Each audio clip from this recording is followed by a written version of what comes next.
It's so hard to think of all the ones who've passed this way, all the ones who've walked these wondrous halls on early schooling days.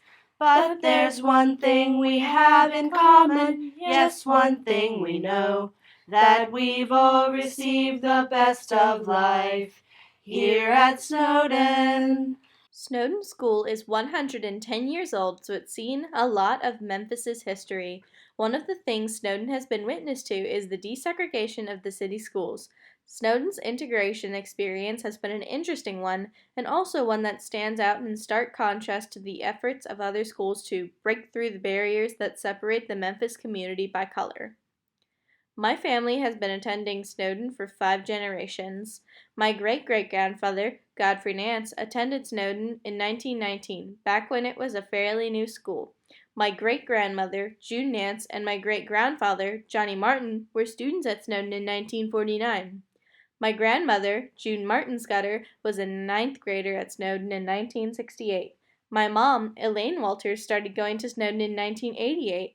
I started Snowden in kindergarten in 2010. It is really strange to think that the Snowden that my grandmother, my mom, and I know is a very different Snowden from the one my great-grandmother and my great-great-grandfather knew.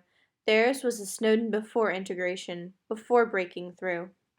Snowden was founded in 1910 when Colonel Snowden, a wealthy landowner, generously donated a plot of land to the Board of Education. The school was built quickly to accommodate the white families moving into the Valentine Evergreen neighborhood. 2 schools for black students had already been built several years earlier. They were Carnes School built in 1905 and Klondike built in 1902.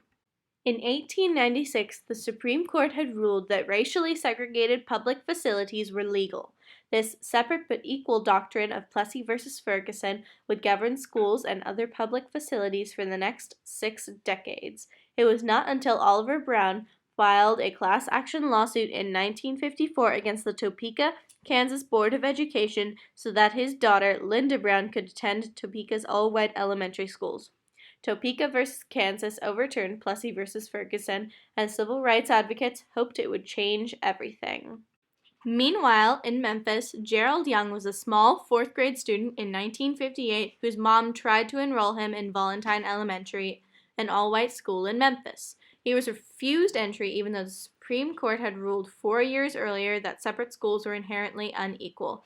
This unjust moment sparked the beginning of the Northcross versus Board of Education of the Memphis City Schools case that would try to make desegregation of the Memphis City Schools a reality. Memphis watched the Little Rock Nine, a group of 9 African-American high school students in 1957, when they were stopped cold in their tracks on the way to attend Central High School in Little Rock, Arkansas. Outside of the school, the Arkansas National Guard, under orders from Governor Orville Faubus, tried to stop these bright students from entering. A tense standoff ensued, and finally President Eisenhower deployed federal troops to escort the students into school to attend the classes. Determined not to relive another Little Rock Nine, 13 5- and 6-year-olds entered all-white schools for the very first time in Memphis in 1961. These first graders became known as the Memphis 13. Some were excited, most were terrified of these new schools. The Memphis 13 were peacefully integrated into Bruce, Gordon, Roselle, and Springdale elementary schools. The color line in the Memphis City Schools was broken quietly, peacefully, and successfully thanks to the careful control of the process and the bravery of 13 of the city's smallest racial pioneers. After the heroic efforts of the Memphis 13, Memphis congratulated itself for its desegregation efforts and then proceeded to do not much more about the 50,000 African-American students who still attended all-black schools. Northcross foundered under the rulings of Judge Marion Boyd. Memphis in 1968 was a little different. You could go in a store to shop, but you had to drink out of a certain water fountain.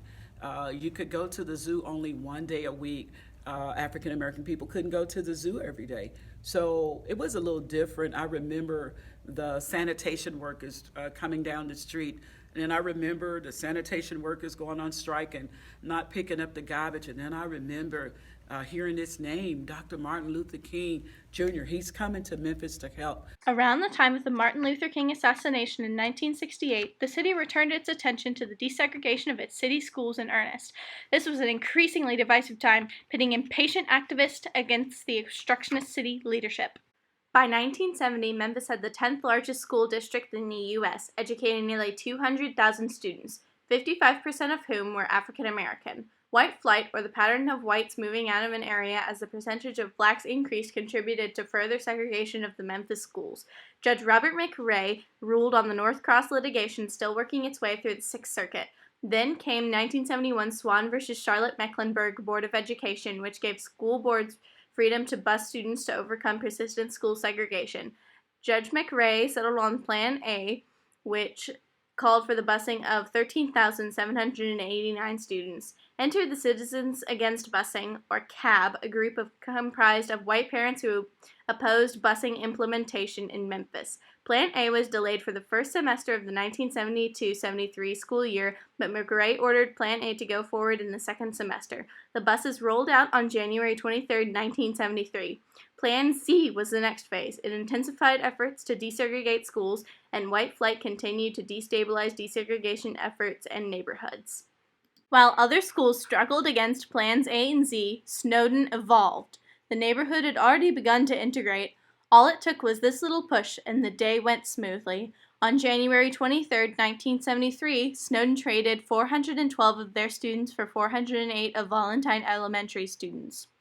Attendance figures at the two schools further show the two schools as a bright spot in an otherwise not so bright day in the public school system. The only hiccup throughout the entire day is described in an article written for the Commercial Appeal.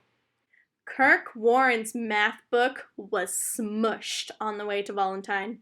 Cynthia Wing saw the smushing, and she said he threw it out the window of the bus, and a tractor ran over it.